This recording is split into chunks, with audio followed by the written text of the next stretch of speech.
Hello friends, I hope आप सब ठीक होंगे। मैं भी ठीक हूँ। तो आज मैं आपको मुंबई की एक हॉन्टेड प्लेस की स्टोरी बताने जा रही हूँ। कई बार हम असली और नकली में फ़र्क नहीं कर पाते। जो सच नहीं होता उसकी तरफ हम खिंचे चले जाते हैं, और जो चीज़ नहीं होनी चाहिए वो भी हमारे साथ होने लगती है, जिसे हम इल्यूज़न भी बोलते हैं। मैं एक एग्जाम्पल देती हूँ। सोचिए, आप आधी रात को सो रहे हैं, आप एक सपना देख रहे हैं और सपने में कोई है, कोई इंसान जिसको आप जानते नहीं हैं, लेकिन आप उसके साथ अपना टाइम स्पेंड कर रहे हैं। अचानक आपकी आँख खुल जाती है, सुबह होती है और आप उस चीज़ या उस इंसान को ढूंढने लगते हैं, लेकिन फिर आपको महसूस होता है कि उस इंसान को तो दूर दूर तक आप जानते ही नहीं हैं। आपने उसे कभी अपनी रियल लाइफ में देखा ही नहीं है। वो सिर्फ सपना था, लेकिन दिमाग उसे असलियत से जोड़ने लगता है और यहीं से शुरू होती है कंफ्यूजन। दोस्तों, आज भी इस कहानी के विषय भी कुछ ऐसा ही है। एक ऐसी घटना जो सच्चाई और कल्पना की रेखा को मिटा देती है। कहानी है मुंबई के दादर स्टेशन की। तो ऐसी स्टोरी के लिए पहले आप इस चैनल को सब्सक्राइब कर दीजिए। तो चलो स्टोरी स्टार्ट करते हैं। मैंने कभी नहीं सोचा था कि दादर स्टेशन जैसी जगह हॉन्टेड हो सकती है, जहाँ हर वक्त भीड़ रहती है। वहाँ खौफनाक घटनाएं कैसे हो सकती हैं? बहुत से इंटरनेट आर्टिकल में लिखा गया है कि दादर स्टेशन हॉन्टेड है। लोगों ने पैरानॉर्मल एक्टिविटीज तक देखने की बात की है। पहले मैं ये नहीं मानती थी, लेकिन जब मेरे ही फ्रेंड के मुंह से मैंने ऐसी स्टोरी सुनी कि दादर स्टेशन हॉन्टेड है, तो मैं आपको बताने से खुद को नहीं रोक पाई। दादर स्टेशन मुंबई के सबसे व्यस्त जगहों में से एक है। दिन हो या रात, लोग हमेशा मौजूद रहते हैं, लेकिन कुछ ऐसे प्लेटफॉर्म्स हैं इस स्टेशन में जो रात के वक्त पूरी तरह से सुनसान हो जाते हैं, क्योंकि लोगों को उसका इतिहास पता होता है। यह कहानी एक ऐसे ही शख्स से जुड़ी है, राघव। साल था 1995। राघव नागपुर में आरपीएफ ऑफिसर था, यानी रेलवे प्रोटेक्शन फोर्स में। ईमानदार था, सख्त था और ड्यूटी के प्रति बहुत ज़्यादा समर्पित। वह हमेशा नाइट ड्यूटी लिया करता था। रात को जागना उसे पसंद था और उसकी अब आदत भी बन चुकी थी इतने सालों से। एक दिन उसका ट्रांसफ़र हो जाता है मुंबई के दादर स्टेशन में, लेकिन इस बार उसने कुछ अलग किया। उसने मॉर्निंग शिफ्ट ली। अधिकारी उसको बहुत साल से जानते थे, तो उसने क्वेश्चन किया अधिकारियों ने कि तुम तो हमेशा नाइट शिफ्ट लेते थे, इस बार तुमने क्यों अचानक से अपनी शिफ्ट चेंज करी? राघव ने जवाब दिया, क्योंकि मैंने सुना है दादर स्टेशन रात में पैरानॉर्मल जगह बन जाती है। अधिकारी हंस पड़े।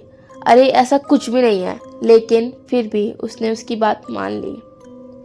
3 महीने बीत गए। राघव हर दिन ड्यूटी करता, सब कुछ सामान्य था। कभी कभी वो रात को निकल जाता था, क्योंकि उसको रात को जागने की आदत थी। कभी कभी नींद नहीं आती थी, तो वो ऐसे ही एक बार देख के आ जाता था। 3 महीने बीत चुके थे। रात को भी वो काफी बार जा चुका था। उसने सोचा ये सब झूठ है, अफवाहें, मैंने बेमतलब में दिन की शिफ्ट ले ली है। राघव का जो क्वार्टर था वो दादर स्टेशन से पास में ही था, मतलब वो स्टेशन देख सकता था अपने क्वार्टर से। एक रात करीब 3 बज रहे थे, उसे नींद नहीं आ रही थी। उसने सोचा थोड़ा टहल लेता हूँ। वो निकल पड़ा स्टेशन की ओर। रात थी, लेकिन दादर स्टेशन में कुछ लोग मौजूद थे। प्लेटफॉर्म पर यात्री सो रहे थे, कुछ ट्रेनें देर से थी। वो प्लेटफॉर्म नंबर 5 पे पहुंचा, जहां ज़्यादातर समय ट्रेन नहीं आती थी। और तभी उसकी नज़र पास की एक बिल्डिंग पे पड़ी। वहां एक लड़की खड़ी थी, टेरेस की दीवार पर। राघव को ये समझते देर नहीं लगी कि शायद वो लड़की आत्महत्या करने वाली है। वो बिना सोचे दौड़ा, बिल्डिंग में घुसा, सीढ़ियों पे चढ़ा और टेरेस तक जा पहुंचा। वहां एक लड़की खड़ी थी जो रो रही थी। उसके मुंह से बस यही वर्ड्स निकल रहे थे कि मेरा इस दुनिया में कोई नहीं है। राघव ने उसे बोला, साफ साफ कह दिया कि मैं तुम्हें ये नहीं करने दूंगा। मैं एक आरपीएफ ऑफिसर हूँ, मैं बिल्कुल भी नहीं करने दूंगा, और जबकि अब मुझे पता है तो तुम ऐसा नहीं कर सकती।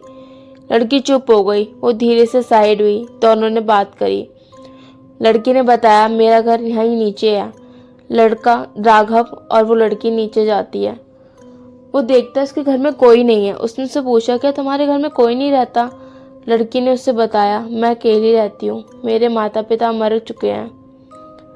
राघव ने कहा तुम्हें टेंशन लेने की जरूरत नहीं है, अगर कभी भी तुम्हें मदद चाहिए हो मेरा क्वार्टर यहीं है। उसने अपना क्वार्टर नंबर बताया और उसको बोला कभी भी हेल्प चाहिए हो बेझिझक मेरे क्वार्टर में आ जाना।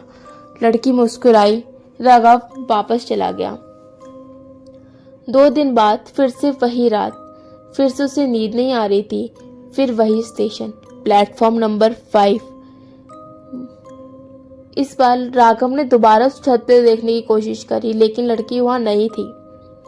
लेकिन जब राघव पीछे मुड़ा तो उसने देखा लड़की तो उस स्टेशन पे ही है। आज ट्रेन से मरने का इरादा है क्या? लड़की बोली। मरे हुए को और कितनी बार मारोगे आप? राघव हंस पड़ा। उसे ये मजाक लग रहा था। दोनों बेंच पर बैठ गए, काफी देर तक बातें करते रहे। राघव को उस लड़की के लिए कुछ महसूस होने लगा। वो हंसमुख थी, सुंदर थी, और उसकी बातों से महसूस हो रहा था कि वो कितनी समझदार है।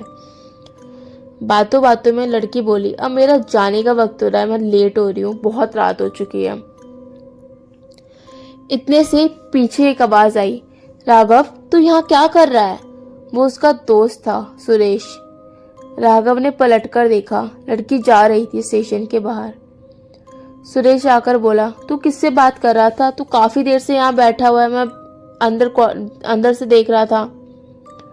तो राघव ने उसको सारी बात बताई कि वो यहाँ क्या कर रहा था और वो यहाँ क्यों बैठा था।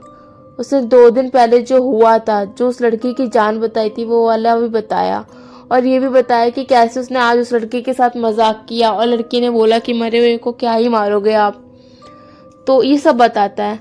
तो सुरेश बहुत ज़्यादा सीरियस होके बोलता है दोस्त वो लड़की झूठ नहीं बोल रही थी, वो सच बोल रही थी, और उस लड़की को सिर्फ तूने नहीं, यहाँ बहुत सारे लोगों ने देखा है। और तू जिस बिल्डिंग की बात कर रहा है ना, वो एक खंडर है, वहाँ कोई नहीं रहता। वो लड़की मर चुकी है और आज से 2-3 साल पहले की बात है ये। राघव वो उसी प्लेटफॉर्म में भटकती है हमेशा। ये नई बात नहीं है हमारे लिए, तुझे शायद ये बात पता नहीं थी। राघव के होश उड़ गए। सुरेश बोला तूने उससे बात करके ना उसे अपनी जिंदगी में आने की अनुमति दे दी है, अब तू सावधान रहना। उस रात राघव बिल्कुल सन्न था, डर भी था और उससे अपने सपने टूटने का दर्द भी था। वो पता नहीं क्या क्या सोच चुका था उस लड़की के बारे में। उसने अब ठान लिया वो कभी भी रात को तो प्लेटफॉर्म नंबर 5 में नहीं जाएगा, चाहे कुछ भी हो जाए। वो घर लौटा और सो गया। लेकिन अगली रात 3:30 बजे उसे हंसी की आवाज आती है। आंखें खुली, वही लड़की उसके सामने खड़ी थी। वो बोली आज नहीं चलोगी तुम मेरे साथ? मेरे मरने का वक्त फिर आ गया है। दोस्तों आज दादर बहुत बदल चुका है। वो पुरानी बिल्डिंग अब वहाँ नहीं है। शहर जगमगा रहा है और कहते हैं आत्माएं सिर्फ अंधेरे में भटकती हैं। जहाँ तक राघव की बात है वो आज भी जिंदा है, डरा नहीं बल्कि हिम्मत से जिया। लेकिन अगर शायद उसकी जगह कोई कमजोर दिल वाला या कमजोर ऑरा वाला आदमी होता तो शायद उसी रात मर जाता। यह कहानी एक मेरे फ्रेंड ने बताई है, जो कि उसके ही किसी ग्रैंड पेरेंट्स की थी। तो आई होप आपको ये स्टोरी अच्छी लगी हो। ऐसी स्टोरी के लिए आप मेरा चैनल सब्सक्राइब करें and thank you for watching this video.